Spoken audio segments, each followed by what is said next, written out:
So আজকের এই ভিডিওতে আমি আপনাদেরকে দেখাবো আপনি আপনার যে কোনো ফটোকে এই ধরনের ভাইরাল ফটোতে কীভাবে কনভার্ট করবেন। সো ভিডিওটিকে শেষ পর্যন্ত দেখতে থাকুন, আর ভালো লাগলে ভিডিওটিতে অবশ্যই একটু লাইক করবেন। আর চ্যানেল যদি আপনি নতুন হয়ে থাকেন তাহলে চ্যানেলটি সাবস্ক্রাইব করে রাখবেন। সো এখানে আপনার একটি অ্যাপসের প্রয়োজন হবে।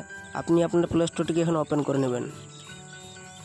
ওপেন করার পর এখানে আপনি সার্চ বারে সার্চ করে নেবেন রিমিনি অ্যাপ লিখে। সার্চ করার পর এখানে আপনার সামনে অ্যাপটি চলে আসবে। সিম্পলভাবে আপনি এখানে অ্যাপটিকে ইনস্টল করে নেবেন। তো এখানে দেখতেই পাচ্ছেন আমার আগে থেকে ইনস্টল করা রয়েছে। সিম্পলভাবে আমি এখানে ওপেন করলাম।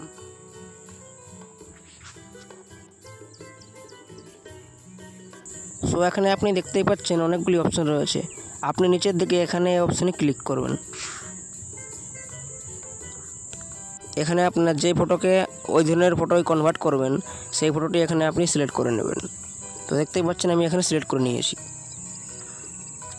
সো এখানে আপনি 2 থেকে 3 মিনিট অপেক্ষা করবেন। সো ফাইনালি দেখতেই পাচ্ছেন এখানে ফটোটি কনভার্ট হচ্ছে।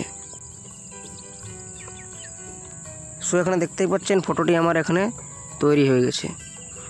সো দেখুন ফটোটি আগে কীরকম ছিল দেখতে, দেখুন, আর এখন কীরকম হয়েছে দেখুন। সো এখন আপনি ভাবছেন ফটোটিকে সেভ কীভাবে করব। সেভ করার জন্য সিম্পলভাবে আপনি এখানে এই অপশানে ক্লিক করবেন। ক্লিক করার পর আপনার এই ফটোটি গ্যালারিতে সেভ হয়ে গেছে। সো আজকের এই ভিডিওটি এখান পর্যন্ত। যদি ভালো লেগে থাকে তাহলে ভিডিওটিতে অবশ্যই একটু লাইক করবেন, আর চ্যানেলটিকে সাবস্ক্রাইব করতে একেবারে ভুলবেন না।